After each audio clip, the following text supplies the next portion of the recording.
So today we're gonna be talking about a guy who's pretty big in the hip-hop scene, but not because of his musical talent. He goes by the name Bang Smurf, and he's a self-proclaimed gangster.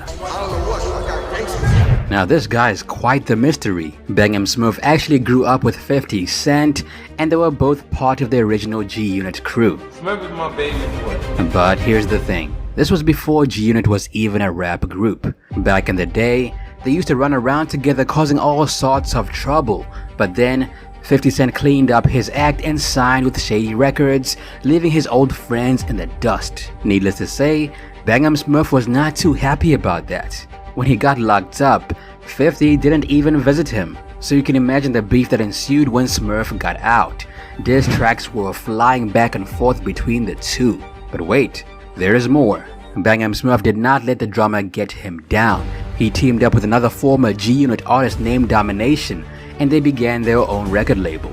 They were on the rise, and it looked like they were going to make it big, maybe even become the next Suge Knight, but without all the drama. Unfortunately, things did not go as planned for Bang Smurf. His career dwindled, and to this day the only time that he is relevant is when he's talking about 50 Cent. So, let's get into the video. What up guys, Ali here and welcome to Ali Talks Music. Add me on Instagram and Ali Talks Music as well. And don't forget to subscribe and hit the notification bell. Now let's get into the video. Well, you know me, man. I'm a South Jamaica Queens legend. Bang Smurf, man. I've been in this hip-hop game since like the 90s, early 90s. Bang Smurf was not your average rapper. He didn't waste his time spitting bars. No, he was all about handling business. Sure, he released a few collab mixtapes here and there, but he never considered himself to be a rapper. And you know what that means? He was essentially the guy that handled all of the street issues. Let's begin with the basics. His real name is Daniel, and he was born around 1981 in Trinidad and Tobago. But sometime before the 90s, he made his way to Southside Jamaica, Queens. And this is where things get interesting. You see, Bang Smurf grew up in the same neighborhood as 50 Cent, and the pair were extremely tight. They did business together, and they even formed a street gang called G-Unit.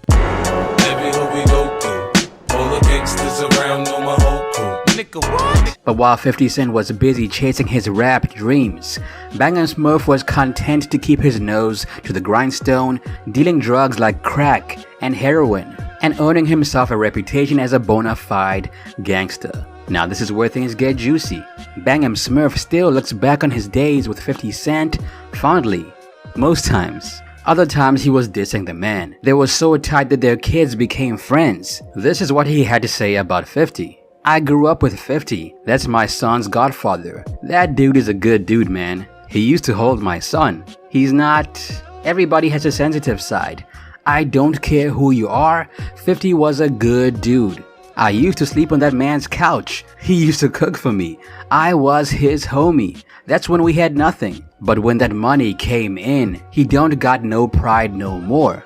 But going back a few years again, Smurf was 50's right-hand man. The pair were incredibly close, and after 50 Cent founded Hollow Point Entertainment around 1999, he gave Bang Smurf 17% of the company. Keep this in mind for later.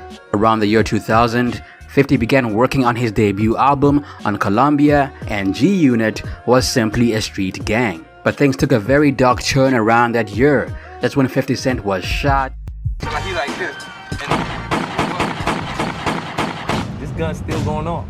You jumping around in the backseat of the car and shit. You don't know whether you gonna get up out this bitch or not, man. You know what I'm saying? And then you in the rearview mirror looking at you got a hole in your face. And the shooter, a close friend and bodyguard of Mike Tyson, was found dead 3 weeks later with no clear suspects.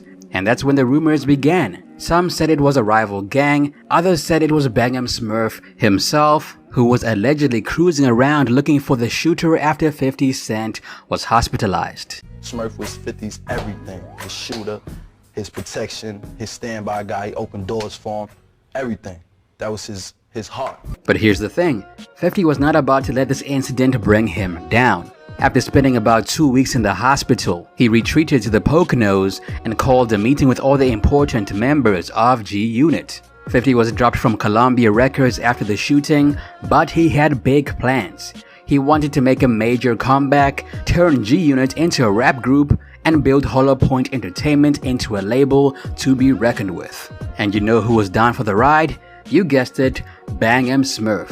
For the next 2 years, these two hustled hard to make it happen, and around 2002 they dropped the Guess Who's Back mixtape by 50 Cent. It captured the attention of Eminem, and from there, it seemed like they were off to the races. And one of the most dopest times too is like the CD actually reached Eminem.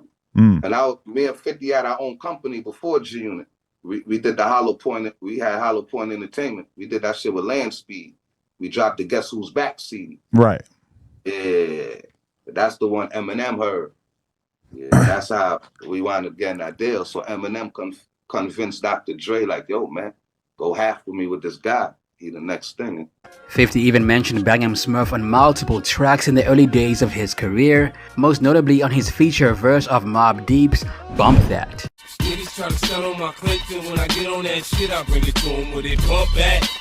12 gauge monster, no shell in the head, for you put in work, you gotta bump that. It was a wild ride, but these two were definitely in it together, until they were not. Meanwhile, Smurf was the epitome of a G-Unit soldier. Wherever 50 went, Bang M Smurf followed. He was the self-proclaimed head of security, and he became known for his ad-libs and for going on rants at the end of each song, which is why most people thought he was a rapper. Smurf even appeared in the video of In the Club, but eventually things between the pair began to go left.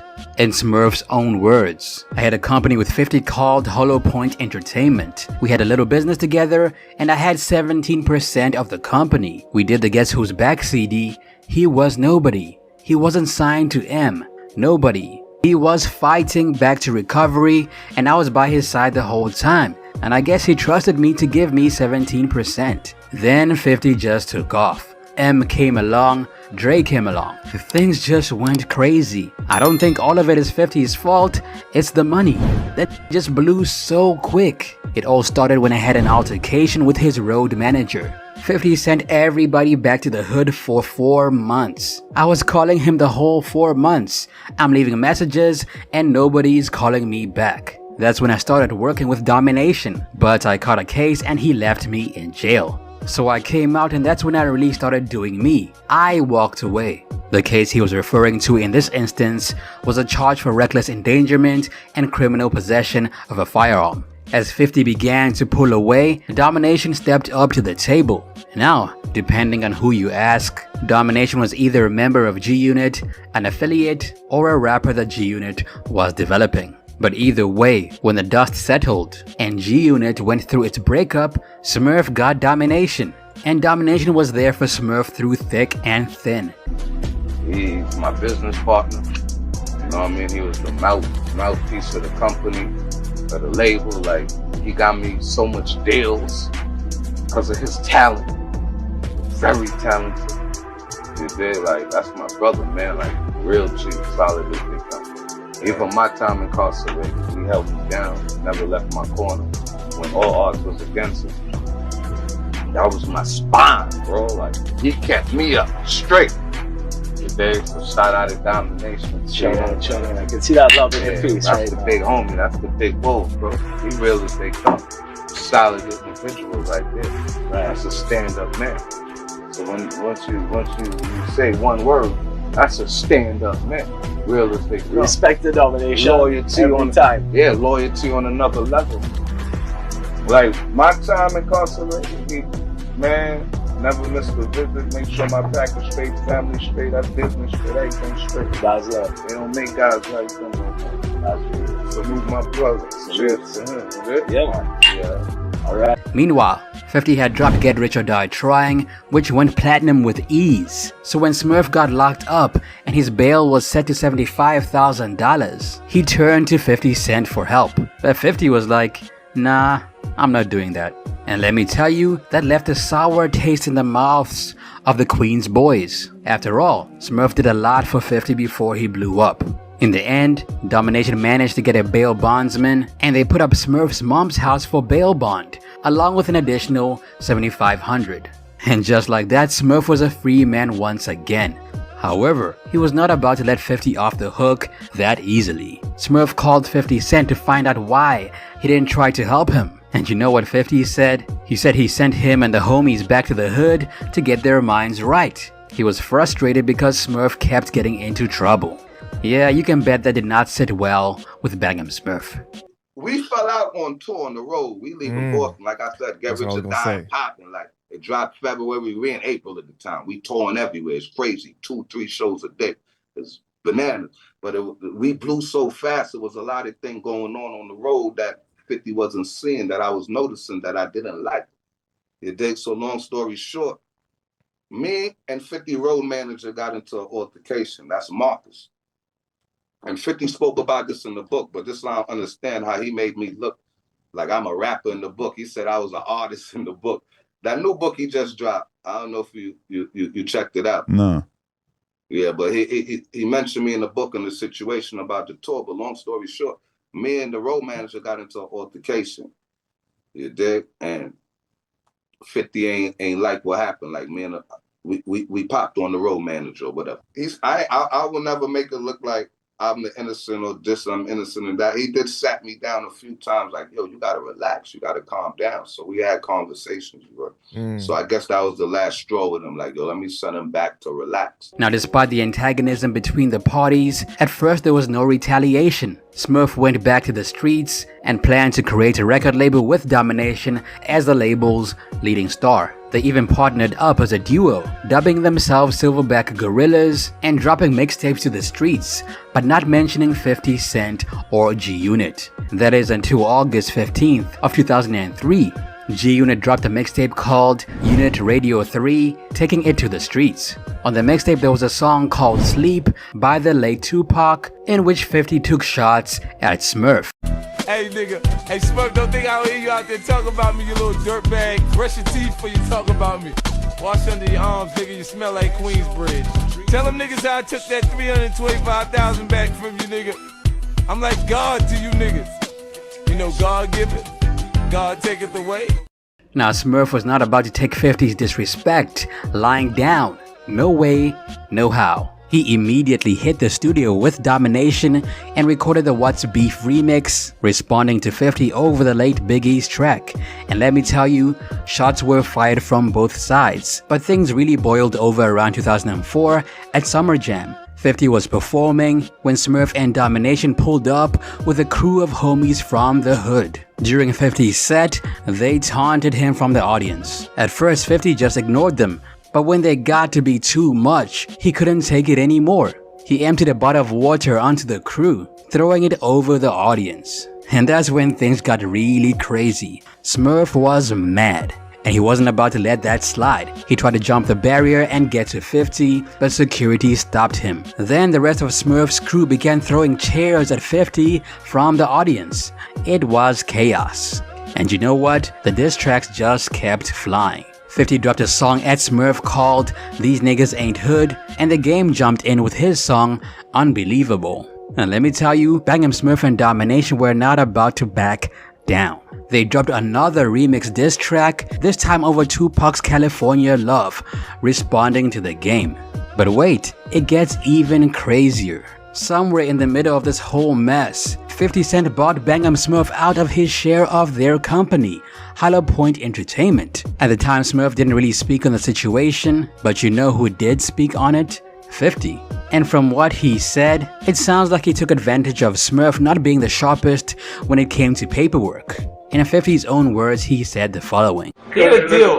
Listen, check this out. He had a deal. We had a deal, right? We had did something. And I wanted to look out for him, so I had set up in a company, a portion of a company I was giving him, right? Now check this out, this is a gift. The portion of the company I was giving him turned out to be worth, what, $1.3 million? And he started to act funny and shit. I started seeing him acting crazy and stuff like that. Like, start giving niggas directions. Yo, son said do this, niggas is shooting shit up that I don't even know. I didn't even tell these niggas to go do that shit, and they think I told them to do it because he went and told them some bullshit. So I tell him, go to the lawyer's office, you sign the papers. He got $10,000 for you. Take the $10,000, that's that. He went, he did it. So he gave back a whole 1.29 in order to take $10,000, and this is because he didn't understand what the fuck was going on. Now, even though Bang Smurf lost his share of the label, the Silverback Gorillas, the group that he formed with Domination, were making waves in the streets. They were blowing up, and people were starting to take notice. But you know how 50 is. The man was not very impressed. He was allegedly blackballing them, blocking them from future collaborators, and using his influence to shut down existing relationships. But you know what? The Silverback Gorillas were not about to be held down. After dropping their second mixtape, they caught the attention of Fredro Starr, another rising talent. And you know what? Fredro didn't care about 50 Cent's antics. He teamed up with the Silverback Gorillas to form their own label, GF Records or Gangster Flip Records. Smurf was in charge, and Domination and Starr were artists, along with a talented 14-year-old rapper named Young Dice and Big Swing, a rapper they called the Beast of the Game. These five were grinding hard. They began working on their official debut and even signed a distribution deal with Koch. But you know what? 50 was not about to let this slide. One day around 2004, he showed up to a video shoot that Smurf and his crew were working on, surrounded by a police entourage. According to the rumors, 50 was running his mouth and even waved a handgun around. Things were getting tense and it looked like violence was about to erupt. But Smurf was quick to clear up these rumors. He did not have no handgun. His hands were outside his pockets, beside his waist the whole time. He had police with him. He had 2 vans of police with him. All he did was jump out. I had my dudes over there. I was in the trailer when he came, and somebody told me, I think 50 rode by, but I wasn't sure. I think because he had tint on his windows. I got hype like, what? Sun is coming through my shit? I thought he was trying to shut my shit down. So I went outside and me and 50 made eye contact as he was turning the corner. I guess that's what made him jump out. So I started going crazy. I'm like, son, how are you gonna come through here with police? When he jumped out, the police jumped out with him. So I'm thinking, what does this dude think he is? George Bush or something? I'm like, son, you're not the president. Why are you coming through here with police? All he said was, what are you thinking about? I'm like, what? Bitch ass. It was like 500 people out there for my video shoot. Everybody out there shouting Gorilla Gang. 50 took his loss like a man. He turned around, jumped in his van and left. Police left with him, jumped in their van and left. After all the diss tracks and drama, the feud between 50 and Bang Smurf began to fizzle out. There were occasional diss tracks, but people were starting to move on with their own lives. Unfortunately, just before the Silverback Gorillas dropped their debut album, Smurf was sentenced to 3.5 years in jail for weapons possession. The charges stemmed from a neighborhood shootout that occurred after 50 sent all the Queen's homies back to the hood.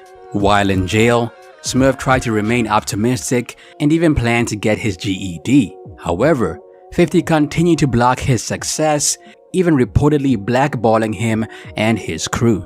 Things got even worse around 2005 when Smurf was attacked by another inmate. While he initially reported no injuries, he was allegedly rushed to the infirmary with severe injuries. The injuries suggested that he was beaten or sexually assaulted. According to the rumors, 50 was behind the attack, but nothing was confirmed. But there was plenty of speculation that 50 hired the man to attack Smurf. Smurf's career was then put on hold, and the Silverback Gorillas album was eventually pushed back.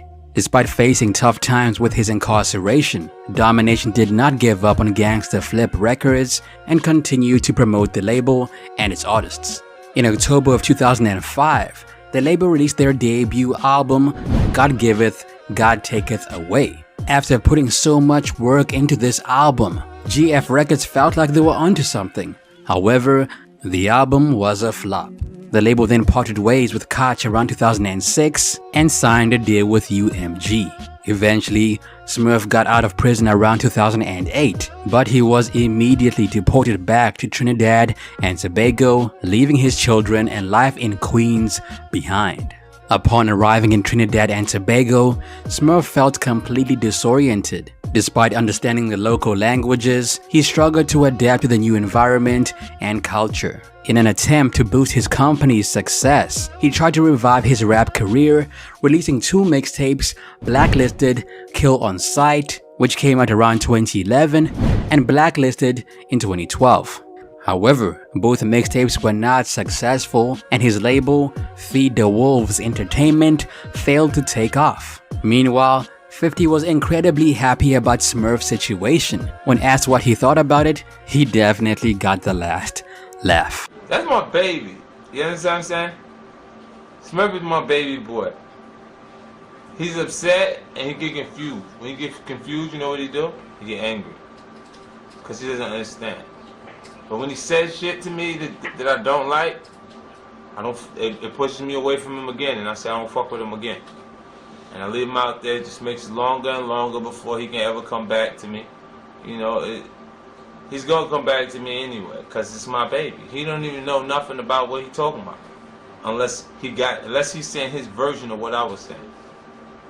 Now if you check anybody, ask anybody from my neighborhood, they really know him. And they'll tell you that that's his baby. He come from up under him. Other than that, that attitude, you see how he be really talking like he ready to do it to somebody? Yeah, you know where that come from? You know, he's like my offspring.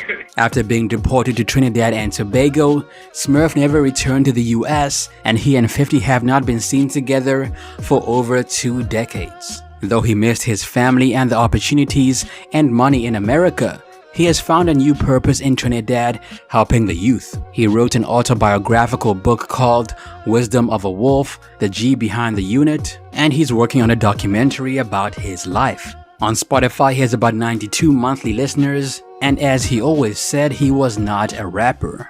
If you see me, I don't post that much. I don't go live. I never was one of these industry. I'm a street, and I never tried, bro. I never tried to do nothing but be me. You heard?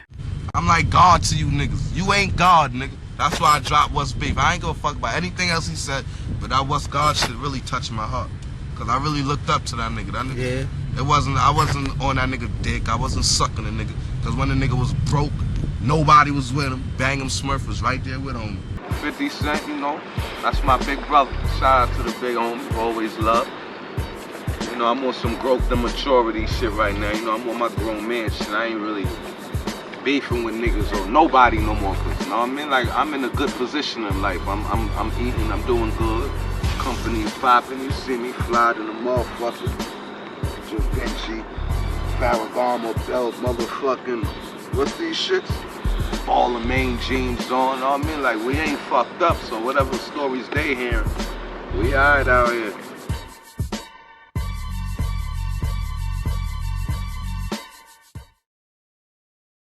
And that's it for me. It's your boy Ali. What happened to Smurf in your opinion?